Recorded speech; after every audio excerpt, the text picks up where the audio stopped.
Dilúvio é estudarmos o relato bíblico sobre o dilúvio. Eu mencionei que muitas vezes nós apenas lemos rapidamente e não prestamos atenção nos seus detalhes. Então eu gostaria de tratar um pouco do relato especificamente nessa palestra. Vamos ver a questão do relato bíblico, o que ele nos oferece, os seus detalhes. Quando nós pegamos o relato bíblico do dilúvio, nós encontramos praticamente nos capítulos 6, 7, 8 e 9, parte do capítulo 9 do livro de Gênesis.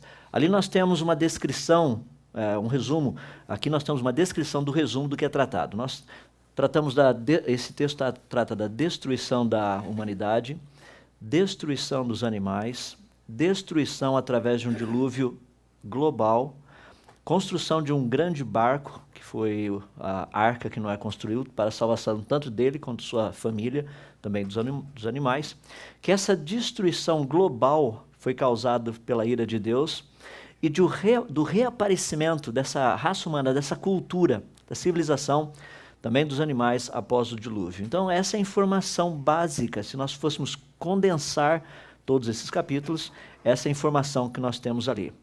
Nós precisamos olhar os detalhes também, porque no capítulo 5 de Gênesis, nós encontramos algo muito interessante falando do próprio Noé e da sua genealogia. Então, o pacote todo, do capítulo 5 até o capítulo 9, nós teríamos a genealogia de Noé, um conhecimento geral do que teria sido essa cultura pré-diluviana que foi destruída, essa civilização, o anúncio do dilúvio, a arca de Noé e a sua construção, a preservação dos animais, o dilúvio propriamente dito, em termos de cronologia e eventos, e o final, a aliança de Deus com Noé. Então, se olharmos a estrutura praticamente, os elementos básicos do relato bíblico, são esses que nós estamos vendo aí. Uma das questões muito importantes é que muitas vezes, eu tenho citado isso, as pessoas não prestam atenção nos detalhes. Para muitas pessoas, isso aqui é mais do que suficiente. Então, nós já resumimos o que foi o dilúvio, resumimos tudo aquilo que aconteceu. Então, agora o que nós precisamos é contar a história nas nossas próprias palavras. Não, é importante ler a história, saber os detalhes, para contarmos a história como se você estivesse presente no acontecimento. Uma das coisas que me ajudou muito a entender o dilúvio de Gênesis foi literalmente me colocar na posição de um dos filhos de Noé. Entender o que estava acontecendo. É perguntar para o meu pai por que o meu avô não estava na arca. Por que o meu bisavô também não entrou na arca. Por que os meus tios e as minhas tias, os meus os meus primos também não entraram na arca. E assim por diante. Porque daí você começa a fazer perguntas que são práticas. Porque quando nós não nos colocamos no lugar dessas pessoas, você vê apenas Noé, seus filhos, as noras, a sua esposa, os animais, a arca, um monte de água, e fica por aí. Então nós precisamos mergulhar dentro, entender o que estava acontecendo. Uma questão muito importante do dilúvio, antes de nós tratarmos de todos os detalhes dessa narrativa, está relacionado com o quanto esse dilúvio foi tratado na Bíblia. É muito interessante porque o dilúvio foi tratado pelos profetas como um fato histórico. Por exemplo, a passagem de Isaías, capítulo 54, dos versos 9 e 10, trata especificamente do dilúvio. Deus está falando através do profeta desse dilúvio que ocorreu lá no livro de Gênesis. Se você quiser, você pode até mesmo procurar em Ezequiel. Nós sabemos que ali fala a respeito de Noé também. O dilúvio foi usado pelo próprio Senhor Jesus como uma evidência. Nesses textos de Mateus, capítulos 24, versos 37 e 38, Jesus está dizendo, como foi nos dias de Noé, assim também será nos dias da vinda do Filho do Homem. Ou seja, se o dilúvio foi algo mitológico, por que nós cristãos deveríamos esperar a vinda de Jesus? Obviamente será algo mitológico também. Daí a importância de mostrar o quanto que esse evento foi real, ocorreu. Ele foi reconhecido pelos discípulos de Jesus como sendo histórico. Talvez Pedro é um dos que mais fala a respeito disso, tanto na sua primeira quanto na sua segunda carta. Ele fala a respeito do dilúvio, ele fala a respeito da arca de Noé, que representava a salvação que é possível termos em Cristo, e vários outros detalhes dessa forma. E Noé foi um ser humano real. Essa é uma das grandes ênfases que a Bíblia nos dá. Por isso que Noé aparece nas genealogias. ele não foi um mito, alguém que não existiu. É que, muitas vezes, quando nós tratamos essa questão, e eu digo isso de uma forma muito reta e direta, muitas vezes nas nossas igrejas, na escola dominical, nós ensinamos a historinha do dilúvio. E as pessoas não sabem a diferença entre Noé e o Cebolinha, o Cascão e outras figuras que existem por aí, porque eles acham que são apenas historinhas. Não, nós não estamos tratando de uma historinha, nós estamos tratando de uma história com H. Estamos tratando de fatos que ocorreram no passado, pessoas que existiram, pessoas que tinham irmãos, irmãs e coisas desse jeito. Então é importante entendermos essa ideia. Ou seja, se você quiser conhecer mais a respeito de Noé e sua família, você pode olhar lá em Gênesis, capítulo 5, versos 29 a 32, fala especificamente da família de Noé, seu pai, seu avô, quem era essa família. Tanto em 1 Crônicas quanto em Lucas, nós encontramos também a genealogia de Noé. Ele faz parte dessas genealogias. E no livro de Ezequiel nós encontramos dois versos falando a respeito de Jó, Noé e Daniel. Um texto muito interessante lá em Ezequiel capítulo 14, verso 14, também verso 20. Em Hebreus capítulo 11, Noé faz parte dos heróis da fé. Então a Bíblia trata literalmente do dilúvio, trata desse personagem, Noé, como sendo alguém histórico. Eu acho muito interessante porque a nossa cultura ocidental, ela é uma cultura nova, é uma cultura recente. Eu tive uma oportunidade, alguns anos atrás, de estar conversando com uma pessoa vinda do Oriente Médio, e nós estamos conversando a respeito de certas questões históricas, e ele, assim, de uma forma muito carinhosa, sorriu e disse o seguinte: é muito interessante ouvir a história contada do ponto de vista daqueles que têm só 500 anos. Nós estamos por aqui com uma história quase 4.000 anos. E é interessante que agora os eruditos sabem melhor do que nós, que fomos passando a história de uma geração para outra, contando. Mas a interpretação passou a ser mais importante do que a narrativa de uma geração para outra, do que a descrição. E é muito interessante isso, porque realmente esse é um dos problemas que nós enfrentamos. Nós não temos uma história, nós temos uma interpretação de achados arqueológicos. No fundo, isso é o que nós temos. E daí nós procuramos reconstruir toda a base nossa de conhecimento. Quando nós pensamos a respeito da humanidade pré-diluviana, a Bíblia nos dá alguns detalhes muito interessantes. Ela fala que eram homens de uma grande longevidade. Nós vamos estudar um pouco isso amanhã quando tratarmos da cronologia. Eram homens também gigantes, os Nefilins. Eram homens valentes e de renome. Eram homens depravados. Eram homens violentos e corruptos. Eram homens inteligentes. Eram homens vegetarianos. Era a base da sua alimentação. Então, quando nós falamos um pouco disso, as pessoas olham e falam assim: não, isso daí não faz muito sentido. Por exemplo, como nós sabemos que eram homens inteligentes? Para e pensa. Adão, por exemplo, deu nome aos seres vivos, aos animais, num dia. Tem que ter uma grande inteligência para fazer isso. Quando você pega lá no capítulo 4, você vê os descendentes de Adão por Caim, nós encontramos Jubal, Jabal e Tubal-Caim. Tubal-Caim foi pai de todos aqueles que fazem instrumentos cortantes de ferro e bronze. Nós vamos estudar um pouco a respeito disso e ver que Tubal-Caim viveu 2 gerações antes de Noé. Ou seja, nós temos ali um pequeno relato de mineração, siderurgia e metalurgia. Então, são muitas coisas, detalhes, que é só uma questão de pensarmos um pouquinho mais e você ter uma noção do que era essa cultura pré-diluviana. Desde aquela época já tem um dos irmãos de Tubal-Caim, inventou flautas e etc. e coisa e tal, instrumentos musicais, ou seja, já havia entretenimento também naquela época. Você pega um pessoal que cuidava de gados e tudo mais, daí é parte de agronomia, toda uma infraestrutura. Nós temos um pouco de dificuldade de entender essas coisas, porque nós fomos tão influenciados pelo pensamento evolucionista que nós achamos que tudo que veio no passado eram pessoas ignorantes, ou seja, homens das cavernas. E que agora, finalmente, nós chegamos no ápice. É por isso que eu gosto de até mesmo brincar. As pessoas me perguntam: existe vida inteligente fora do planeta Terra?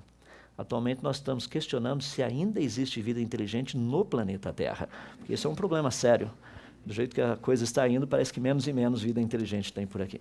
Então nós temos um grupo muito grande aí de informação dessa humanidade pré-diluviana. Deixa-me colocar dentro de um contexto que é muito importante nós entendermos o que está sendo dito ali.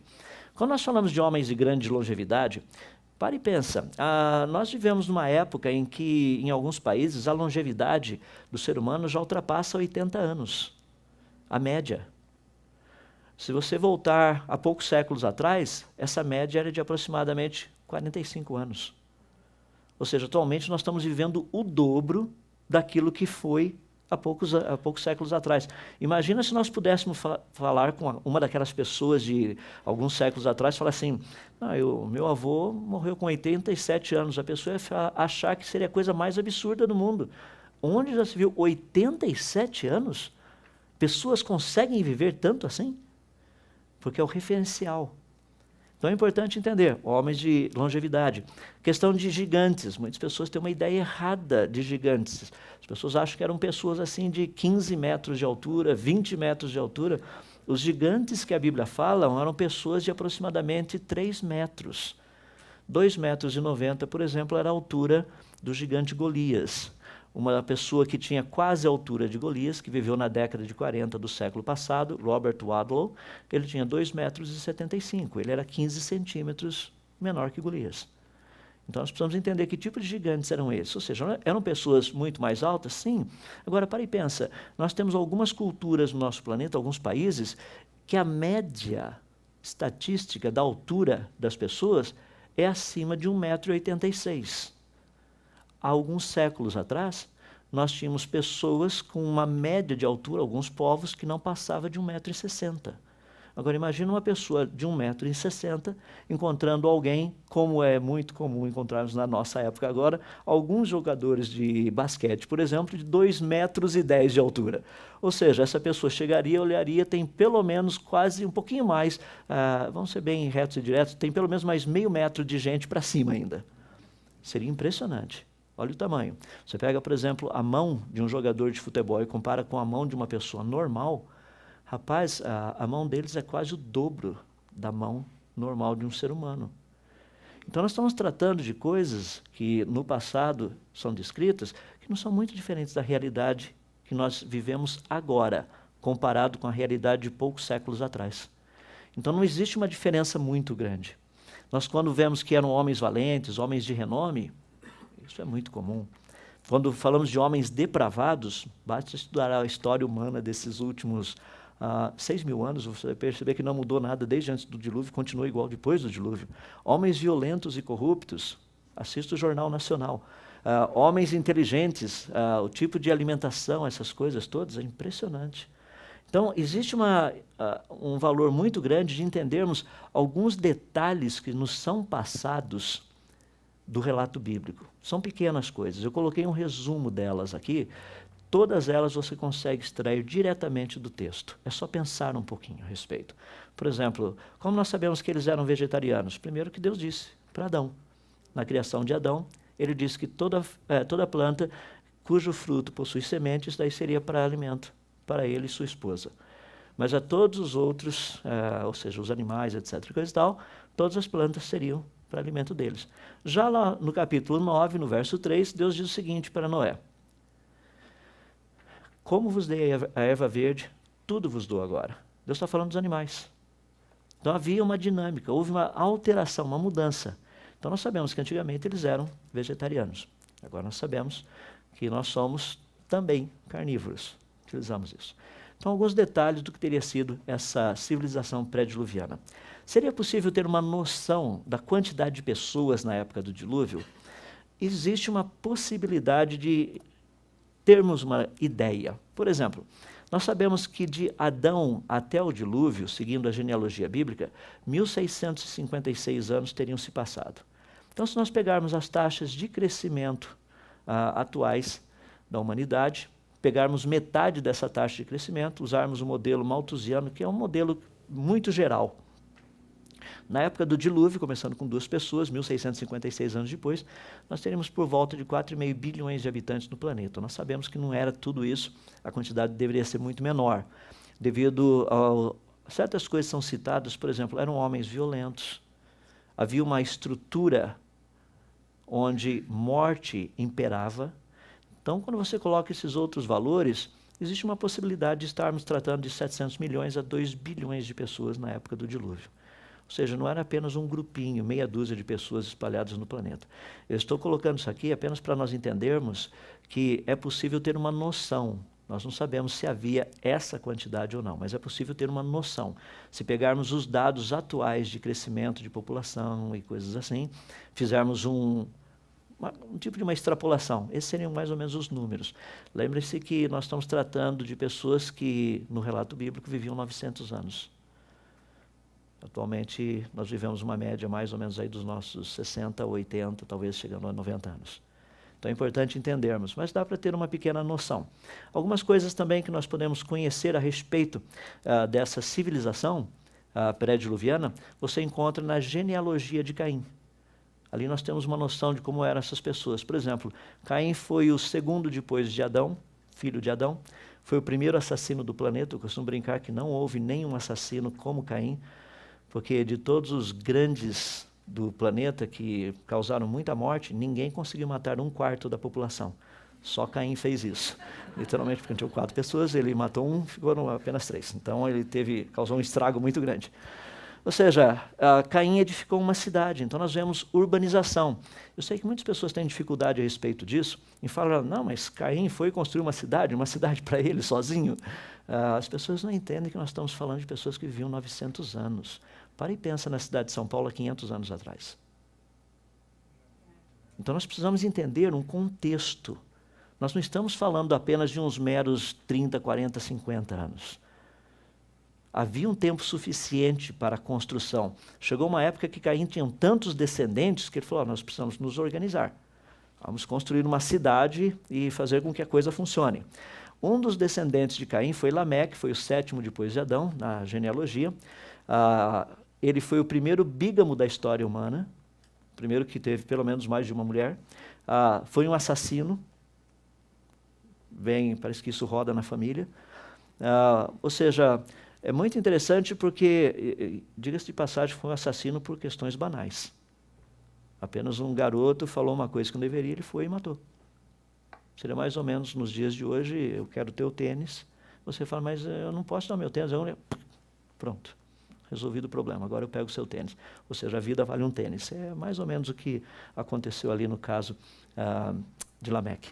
Lameque teve 3 filhos, Jubal, Jabal e Tubal-Caim. Jabal era criador de gado e morador em tendas, ali nós temos a questão da agropecuária. Jubal era músico, produzia harpas e produzia flautas. Eu gosto de colocar isso de uma forma muito específica. Se eu lhe der uma flauta, ou seja, a parte metálica, e pedir para você fazer os furos para que as notas saiam certas, você saberia onde fazer os furos? Se eu lhe desse uma harpa, você saberia afiná-la? Só para você ter uma ideia do que o texto está falando. Então eram pessoas que sabiam fazer essas coisas. Quando nós tratamos de metalurgia, Tubal-Caim, artífice de todo instrumento cortante de ferro e bronze, nós vamos falar um pouquinho mais em alguns minutos, há uma necessidade de conhecimento. Eu olho para uma coisa ali na terra, o que é isso? O que eu faço com isso? Como transformar minério de ferro em, por exemplo, uma faca? Qual o mecanismo para fazer isso? Então nós estamos vendo um pouquinho o que seria esse pessoal antes do dilúvio. Só para termos uma noção, porque isso nos ajuda bastante, são informações muito relevantes que vêm das genealogias, e essa é a razão de termos a genealogia no livro de Gênesis, no capítulo 5, para que nós possamos entender o que está acontecendo. Por exemplo, no capítulo 5, se você fizer uma avaliação, ali a genealogia de Adão, falando dos seus descendentes através de Sete, que foi o 3º filho de Adão e Eva. Nós temos no capítulo 4 os descendentes de Adão através de Caim. Nós temos ali Caim e Abel, os 2 filhos. Caim assassinou Abel, ficou apenas Caim. Então no capítulo 4 trata da genealogia de Caim. No capítulo 5 nós temos a genealogia de Sete. Então quando você faz um estudo comparativo entre as 2 genealogias, você vai perceber que os descendentes de Caim, o 7º, que foi Tubal-Caim, esse foi artífice de todo instrumento cortante de ferro e bronze, ele deve ter vivido na mesma época de Matusalém, que foi um dos descendentes de Adão, através de Sete, e que foi o avô de Noé. Então nós estamos tratando de 2 gerações anteriores a Noé, já havia esse pessoal que fazia instrumento cortante de ferro e bronze, coisas desse jeito. Pegando os detalhes, e essa é a parte importante, Tubal-Caim, ele foi artífice desses instrumentos. O fascinante é, como que você extrai minério de ferro, seja a hematita, o F2O3, através desses processos de oxirredução, redução por carbono? Rapaz, é um negócio complicado, tem que ter uma temperatura de fusão meio alta, 1535 graus, não é qualquer fogueirinha que faz isso.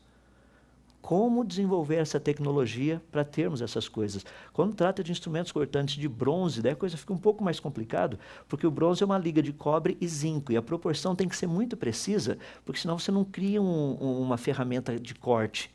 Ela perde o corte com grande rapidez se as proporções não estiverem precisas. Como saber quais são as proporções? Primeiro, você sabe qual a diferença entre o cobre e o zinco?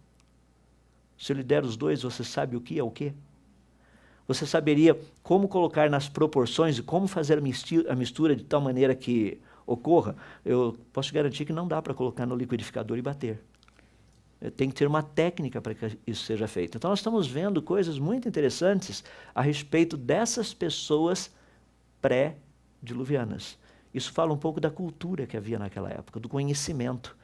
Muitas pessoas, quando eu trato desse aspecto específico de Tubal-Caim, eles apenas estão pensando assim, ótimo, ele fez instrumentos cortantes de ferro e bronze, excelente. O que isso significa? Por exemplo, vocês estão vendo um pedacinho ali, é de minério de ferro. Se você estivesse lá no interior de Minas Gerais e você encontrasse um pedaço de minério de ferro no solo, você saberia o que é isso? Tem gente que não tem a menor noção do que é. Ele olha, vê uma pedra. Tudo que ele viu foi uma pedra. Tá. Daí como é que você transforma esse negócio naquele outro negócio? Ou seja, de minério de ferro numa faca. São processos de oxirredução por meio de carbono, é muito interessante, só mostrei um pedaço. Tem muito mais por trás. Como que você faz isso? Essas questões são fundamentais para nós entendermos um pouco do que era essa cultura pré-diluviana. Nós não estamos falando de homens das cavernas. Nós estamos falando de tecnologia. Gente que sabia fazer coisa, gente que tinha conhecimento. Já havia uma quantidade muito grande de conhecimento nessa época. Deixe-me dar um exemplo fácil, talvez possa ajudá-lo a compreender um pouquinho melhor. Imagina que nós pudéssemos viver, na atualidade, uns 900 anos. Muitas pessoas falam, rapaz, viver 900 anos para fazer o quê? Então, deixe-me dar algumas ideias. Um curso universitário, em média, demora 5 anos para você concluí-lo. Nós temos no planeta cerca de aproximadamente 120 cursos universitários diferenciados.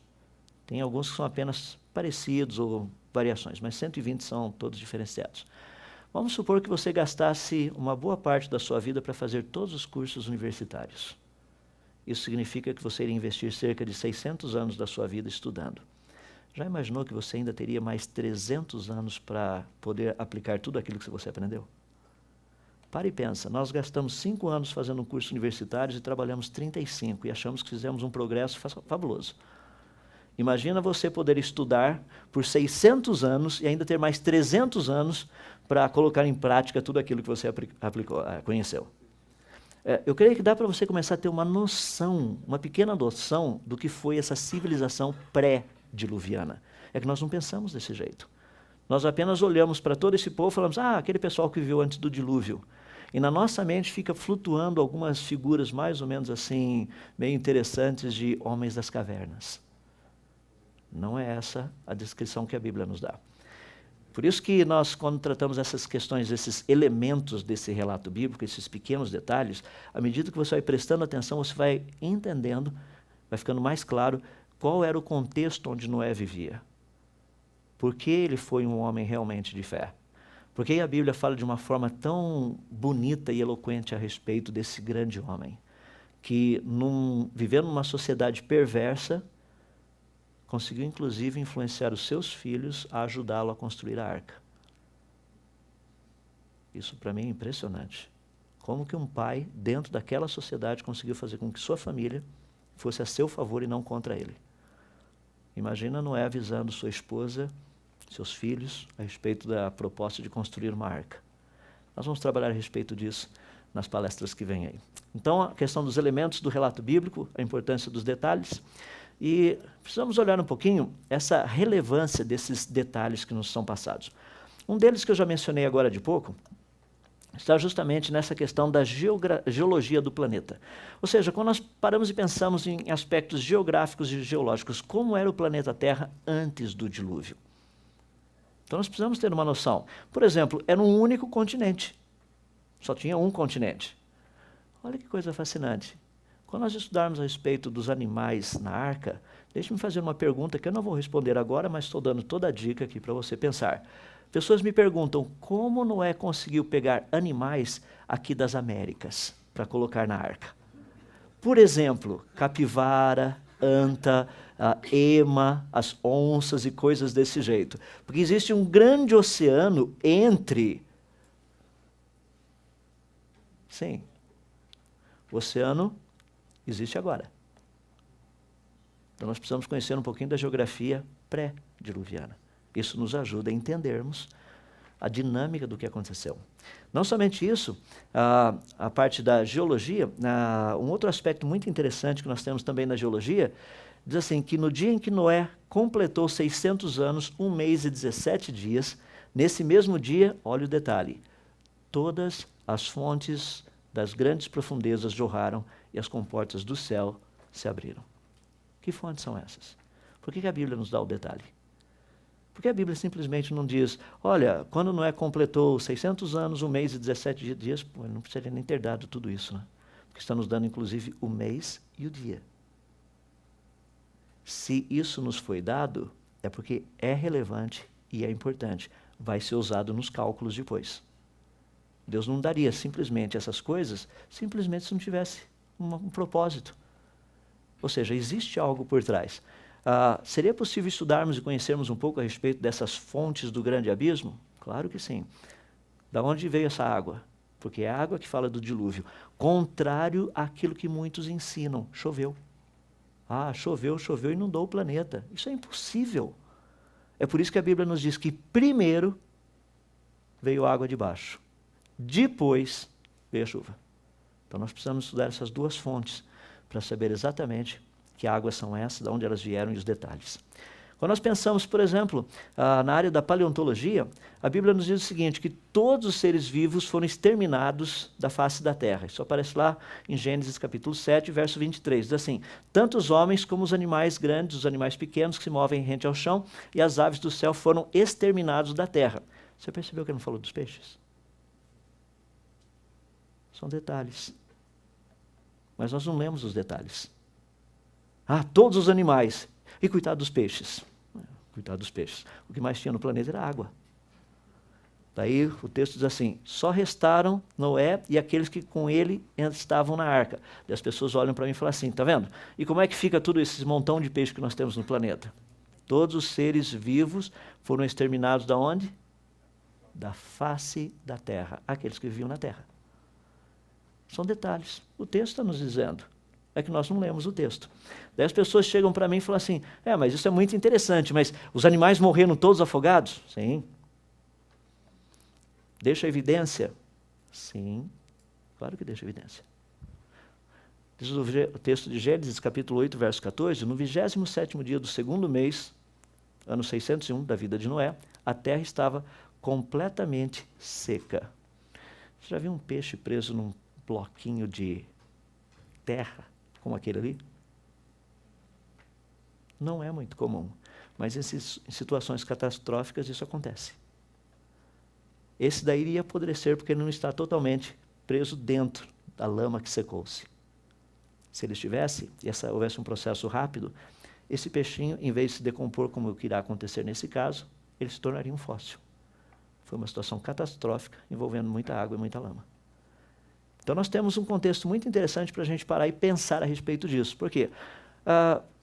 Literalmente, no ano 601, no 27º dia do 2º mês, a terra já estava seca. Ou seja, desde quando essas águas todas diminuíram até ficar totalmente seco, quanto tempo se passou? Dá para fazer as contas. dá para saber o que aconteceu. Então são pequenos detalhes que nós podemos trabalhar, e nós vamos trabalhar esses detalhes. Eu estou dando apenas umas questões do relato bíblico, ou seja, são relevantes? São, nós precisamos olhar os detalhes. Os detalhes estão ali com um propósito. Para nós termos uma noção geral de tudo que está acontecendo, vamos tratar dessa ideia, desse rápido aparecimento de tecnologia, principalmente logo após o dilúvio. Uma coisa que fascina é o seguinte, eu mencionei para vocês que havia muita tecnologia antes do dilúvio. Mas após o dilúvio, como que fica isso? Vamos imaginar uma situação mais ou menos como essa.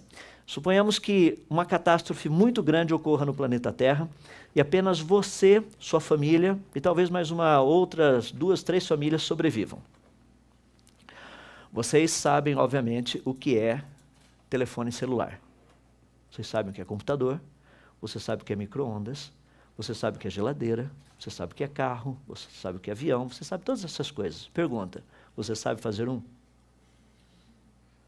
O que aconteceria após o dilúvio, após essa grande catástrofe, entre que somente você e essas poucas pessoas teriam sobrevivido, o que vocês seriam capazes de reproduzir em termos de tecnologia? Esse é um problema sério. Ou seja, a tecnologia que foi possível ser refeita após o dilúvio foi aquela tecnologia que Noé e seus filhos dominavam. E o que eles dominavam? Isso é o que a gente vê logo após o dilúvio. E é por isso que é interessante, porque dá para ter uma noção do quanto Noé e seus filhos sabiam. Porque logo depois do dilúvio você vê muita tecnologia aparecendo. Por exemplo, esse foi um estudo desenvolvido, foi em 2003, falando dos grandes centros de desenvolvimento agricultural no passado. E é interessante porque eles estão citando aí mais ou menos uns 5.000 anos atrás, por aí. Por exemplo, um dos maiores centros de desenvolvimento de agricultura no planeta que nós conhecemos, deu-se justamente no Oriente Médio. Eu não fico surpreso porque não era fazendeiro. É isso que a Bíblia nos diz. Ou seja, uma das áreas de conhecimento, sem dúvida, de Noé, era essa parte relacionada especificamente com a agricultura. Seria surpresa nós fazermos um estudo e descobrirmos que ali no Oriente Médio foi literalmente uma região onde onde a agricultura foi algo muito forte no passado? Claro que não. Se nós pararmos e pensarmos um pouquinho a respeito, por exemplo, do uso do ferro. Lembra que a Bíblia nos diz que Tubal-Caim era artífice de todo instrumento cortante de ferro e bronze. Essa era uma tecnologia que, sem dúvida, Noé e seus filhos dominavam também. Foi utilizado na arca. Eles precisavam cortar a madeira para fazer a arca. Eles precisavam fazer certas coisas que exigiam instrumentos. Quando nós olhamos, por exemplo, o uso do ferro, eu acho muito interessante aquilo que nós temos percebido. Por exemplo, na Europa, tem sido sugerido que o ferro foi introduzido mais ou menos 800 anos antes de Cristo. Esse número já mudou. Nós já encontramos algumas coisas na arqueologia que mostram que já havia a utilização do ferro na Europa muito antes disso. Na Grécia, Creta, Chipre e uma parte da África, ele teria sido introduzido há 1.200 anos atrás. Isso também já mudou, porque nós já descobrimos dentro da arqueologia, algumas coisas muito mais antigas. Na Mesopotâmia, Anatólia, Egito, aquela região central ali, o ferro teria sido introduzido há mais ou menos 1.500 anos antes de Cristo. E lá na Índia, cerca de 1.800 anos antes de Cristo. Eu fico assim muito fascinado a respeito disso, porque quando nós encontramos no registro histórico, nós vemos que a coisa é muito, muito, muito mais antiga do que isso. Por exemplo, na Índia existe um pilar de ferro, ferro fundido, lá em Delhi. Ele tem aproximadamente 7 metros e 21 centímetros de altura. Ele está no solo quase 1 metro, aproximadamente o diâmetro dele é quase um pouquinho mais de 41 centímetros. O peso dele é um pouquinho mais de 6,5 toneladas. Algo que é fascinante, ele é 98% de ferro forjado. Nós sabemos o tipo de proteção que está ao redor dele. Por que eu estou dando esses dados? É porque esse pilar tem 1.600 anos e ainda não enferrujou. Nós sabemos o que tem na composição que forma essa lâmina de proteção ao redor dele. Nós sabemos quimicamente o que está ali, nós só não sabemos fazer igual. Fascinante. Quando nós olhamos, por exemplo, na área de tecnologia, pare e pense no passado. Talvez um dos projetos mais antigos conhecidos foi a Torre de Babel. E a Torre de Babel deu origem a muitos dos famosos zigurates que foram construídos na região da Babilônia. Ou seja, eram estruturas praticamente piramidais. Por que nós encontramos pirâmides em todos os lugares do planeta? Nós temos, por exemplo, na Grécia, nós temos no Iraque, temos no Irã, na China, nós temos no Camboja, temos na ilha de Java, temos na Índia, temos no Sudão, no Egito e até no México. O mesmo tipo de estrutura. Onde será que vem essa ideia desse tipo de construção? Noé e seus filhos conheciam esse tipo de construção pré-dilúvio. Devia ter isso. Quando nós olhamos uma região muito interessante, que é a região do rio Indo, fica entre o Paquistão e a Índia, existem alguns sítios arqueológicos ali fascinantes. Por exemplo, 4 cidades, talvez uma das mais conhecidas seja Mohenjo-Daro, tem alguns detalhes fascinantes a respeito dessas cidades. Por exemplo, urbanização, ou seja, uma urbanização planejada. O crescimento não era assim, vai subindo morro, descendo morro, nada disso. Era planejado. Você percebe na matriz da cidade como que as ruas eram colocadas, onde as casas eram construídas. Nós temos tamanho padronizado de tijolos. Era como você ir lá na Dicico e comprar o seu pacotinho de tijolos, todos eles do mesmo tamanho, certinho, para fazer o que precisa. Eles usavam cozinhas, era muito normal cozinha, com água e saneamento. Diga-se de passagem, saneamento embaixo do solo. Não tinha esgoto ao ar livre.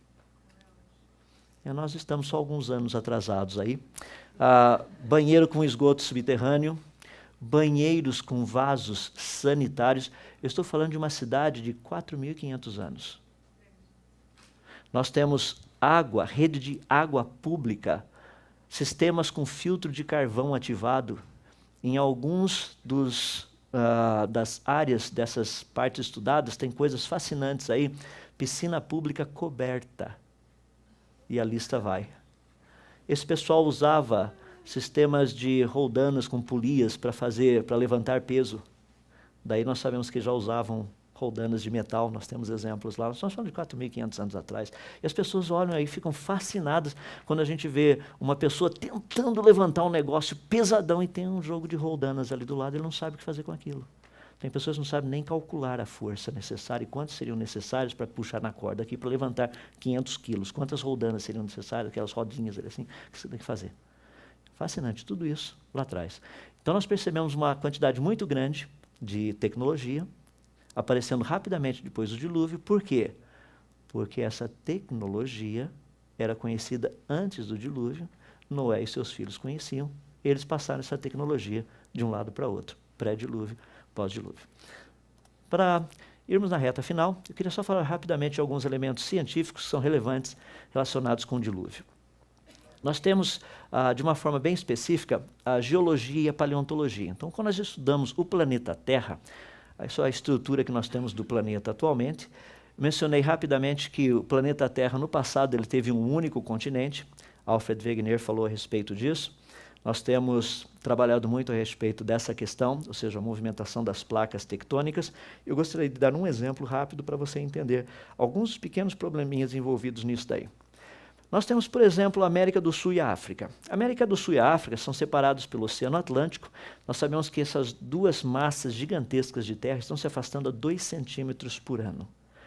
Quando você para e pensa um pouquinho a respeito disso, 2 centímetros por ano, a distância entre eles, a distância média de aproximadamente 3.000 quilômetros, vocês estão se afastando a 2 centímetros por ano, transformamos isso em quilômetros, você faz o cálculo, seriam necessários 150 milhões de anos para que isso ocorresse.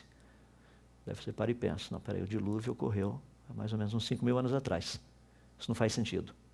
Agora vamos parar e pensar um pouquinho a respeito disso. Nós temos estudado muito como funciona a Terra para o lado de dentro. Quando tem um terremoto em algum lugar, as ondas sísmicas, ao viajarem dentro do planeta Terra, nos dão um tipo de um ultrassom do que é o planeta do lado de dentro. Então isso nos ajuda a entender, a conhecer um pouquinho. Algumas teorias têm sido propostas a respeito dessa deriva continental, como é que essa coisa funciona. Ou seja, o que estaria empurrando um continente para um lado, o que estaria empurrando o continente para o outro, é o que é conhecido como movimentação das placas tectônicas ou das tectônicas de placas. Então nós teríamos ali um negócio muito interessante, seriam 3.000 quilômetros, uma placa de um lado, outra placa do outro, ou seja, esses dois continentes afastados. Essa distância praticamente seria de 1.500 quilômetros do centro, aqui da costa brasileira, por exemplo, até aquela marca que vocês estão vendo no centro, é onde se localiza a dorsal mesoceânica. Nós vamos trabalhar um pouquinho disso depois. A pergunta que nós fazemos é uma pergunta bem simples, e aí vai precisar um pouquinho de matemática, fazer umas continhas, porque essas são explicações, são dados. Não, mas demorou 150 milhões de anos para esses dois se afastarem. Então vamos parar e pensar um pouquinho. Como que a coisa está se dando? Nós temos a parte de cima, que é granito, a parte de baixo é basalto. Imagina que eu coloque um bloco de granito em cima do bloco de basalto e tente fazer com que os dois se movimentem. Então eu vou empurrar apenas o granito, que é a parte de cima. Tá? Vou pegar esse granito e vou empurrar. Qual o tamanho do bloco e qual seria o comprimento máximo dele, ou seja, para que eu fizesse uma força e esse bloco conseguisse vencer essa força de atrito sem ele começar a esfarelar. Só para você ter uma ideia, do que eu estou falando? Porque tem teorias falando que esses dois continentes demoraram 150 milhões de anos para se afastar. Eles nos dão um mecanismo que nós vamos fazer os cálculos para ver se isso funciona ou não. Então nós temos, por exemplo, imagina os coeficientes relacionados com aquilo. Tem um bloquinho de cima, nós sabemos do comprimento, da largura e da altura dele, que é o do granito. Sabemos a força, que é uma força necessária para fazer com que ele se desloque, mas ao mesmo tempo tem uma força contrária tentando impedir desse bloquinho deslocar, que é o que nós chamamos de força de atrito. Então nós pegamos as duas forças, como vocês estão vendo ali, a força de resistência ao movimento e a força máxima de compressão. Você tem o coeficiente de compressão do granito, você tem a densidade do granito. O nosso problema, que é o probleminha sério, que eu gostaria de resolver de uma forma simples, é o seguinte: qual o comprimento máximo dessa rocha, fazendo uma força gigantesca nela para que a coisa movimentasse? Ou seja, para a força movimentar, qual seria o comprimento máximo permitido antes que a rocha começasse a esfarelar? É possível calcular isso? Sim, nós conhecemos todos os fatores. A única coisa que você precisa agora é juntar as equações. Você sabe que essa força máxima, ou seja, essa força de compressão, tentando empurrar o negócio, tem que ser maior do que a força de resistência para fazer a coisa andar, porque senão a coisa não anda. Okay? As equações não são muito complicadas, nós temos os fatores básicos lá. O que é possível fazer, que é muito interessante, é que dá para cancelar um monte de coisinhas, sabe aquilo que a gente gosta nas equações, né? Quando aparece um x em cima, um x embaixo, que legal, deu para cancelar agora. Esse é o tipo de coisa que nós gostamos de fazer. Se você cancelar o pacote todo, você vai perceber que é possível transformar a equação somente dando o seguinte fator: qual seria o comprimento máximo de uma rocha, onde você criasse uma força tentando empurrar essa rocha em cima de uma outra rocha antes que a rocha superior esfarelasse. Seria mais ou menos quanto de força eu consigo fazer num tijolo tentando empurrar uma parede de concreto antes do tijolo começar a esfarelar, ele começar a rachar e pulverizar, entre aspas. Se você fizer essa continha, você vai perceber que daria no máximo 8.188 metros. 8 quilômetros. Rapaz, a distância é de 1.500 quilômetros. O que eu estou querendo dizer é o seguinte: tem que ter havido um outro mecanismo para que esses continentes se afastassem. Isso não funciona. Eu sei que esse é o tipo de conta que muita gente olha e fala assim, isso é um pouco mais difícil fazer, né? Eu concordo. Mas o que eu fiz aí não é conta que não cairia no vestibular. Isso cai no vestibular também. Não tem nada complexo nisso. É bem básico sabermos como trabalhar com essas questões. Ou seja, como explicar então a deriva dos continentes.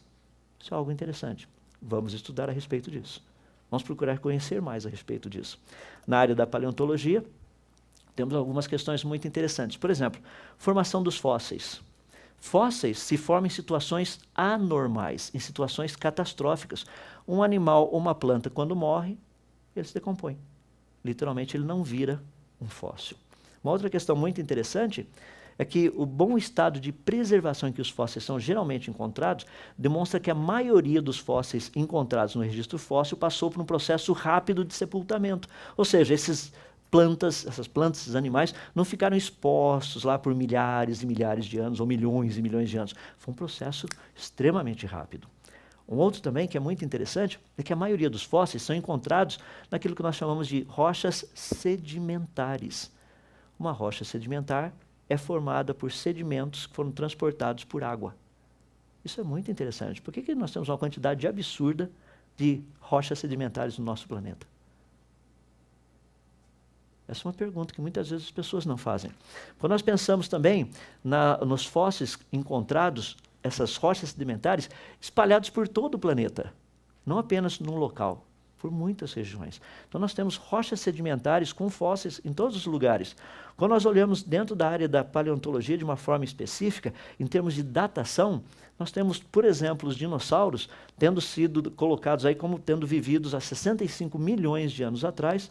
Você olha a estrutura que nos é passado, por exemplo, eles viveram na chamada Era Mesozoica, ali você tem período Triássico, Jurássico e Cretáceo, essas idades todas de milhões e milhões de anos, mas nós encontramos algumas coisas muito interessantes no registro fóssil. Por exemplo, crânios de lobos fossilizados, datados com 120 milhões de anos, ou seja, lobos e dinossauros foram contemporâneos, só que o crânio fossilizado é exatamente igual ao crânio dos lobos atuais.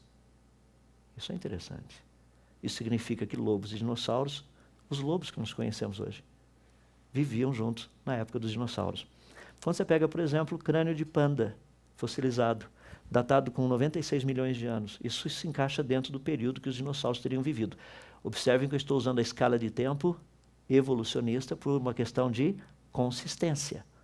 Não estou dizendo que essas idades são verdadeiras, o que eu estou dizendo é o seguinte, usando a escala de tempo evolucionista, pandas, os nossos queridos lobos, tigres, hienas, todos eles conviveram com os dinossauros. O que isso significa? Agora nós temos um grande problema, porque esses animais conviveram no período dos dinossauros, existe uma grande possibilidade de termos dinossauros também na Arca. Eu não vou entrar nos aspectos de seres humanos e dinossauros terem convivido, eu só vou avaliar a questão de se tivesse que colocar dinossauros na Arca, o que seria feito. Mas isso que a gente vai ver nas palestras que estão vindo aí pela frente.